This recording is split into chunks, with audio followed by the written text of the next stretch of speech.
Bismillahirrahmanirrahim. Diline gaym olmak ve her kim özünün etekdäki adamlara terbiyet berýän adamlara da tapşyrmak.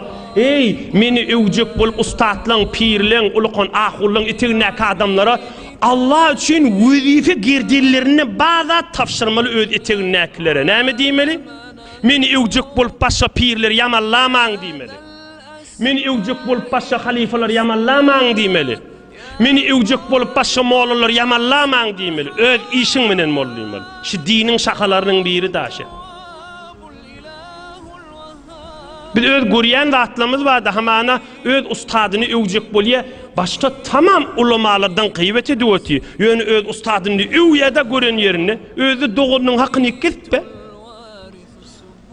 öz algyly adamlar var da şoň hakyny berjekkäden näme ustadyň sen öwüňde näme öwmäňde näme sen haram hor bolup ketpäki ya zalim bolup ketpäki ya pirni uyanmışdyk da başga kişide yamallyya salih adamlary gowa adamlary Hudaýyň dostlaryny bir bahane bilen yamallyya näme diýip şu başga kişi yamallap özüninkini öwjek bolýar. Ey musulmanlar, Hudaý razy bolýan zat däldir ha. O iş etýän adamda sogap etýän kadipta tamasy bolmasyn, kisiler dökülüp ibadetlerin yerine döküp duranlar. Belkim bu ürünler şu özüm bilýän, öz ustadym ba, özüm näme diýip biren adamy da akşy nasihat belkim kulugyna barıp bir towy nasip etse. Medine'de bir garip adamlar barmışdyk. Unlary un ardy. Tükenäjek wagtlaryna gaflarynyň agyny un molýanmışdyk. Şu garip adamlaryň gafsynyň agyna. Erti turýamışdy, gafina düşýämişdi görsele unma. Şimdi kimdigini bilmeýänmişler da.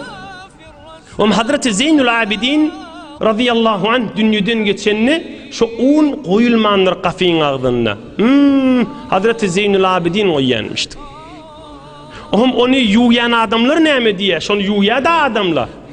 Gerşiniň üstü garady diýär, gerşiniň üstü. Näme garasy? Tanap bilen arkasyna şeýle daňyp, kise goýup, gariplara un çekýänmişdi. Şuna diýerler merdi amal. Şuna diýerler merdi amal. Şuna diýerler Allahyň do'asy. Ýöne gürläp, harlap, ýöne falan, birzat, falany bijirek, o zaman där ahim. Hemi her zaman da on zaman ne, behususy bir zaman. Adam bolsaň amal et, adam bolsaň yetimiň gözüni sübür, adam bolsaň bir garyba pul jazyny ber, gowullyk gürrüňe aýt, merizleri sora, emir be ma'ruf et, işleýän zatlaryň halka ýaýra. Erheliýiň aralaryny dogrulamaň bernamasyny bol. Iliňden bir zat gudratyň ba bolsa, gursoňdaky nury ýaýrat musulmanlara gaşyn. Gudratyň bolýanmaz bir kafir musulman et, bir fasygy towbasyna sebep bol. Bir adamyň gursogyna iman girmegine sebep bol. Ýöne falan bir zat, falan müşrik, falan pir bijiremişdik, falan sof bijiremişdik. Şeytana ýeňiljek top bolma. برای مشاهده ویدیوهای بیشتر به کانال یوتیوب سخنرانی‌های علمای ترکمن سر بزنید، مشترک بشید و منتشر کنید، اجر ببرید.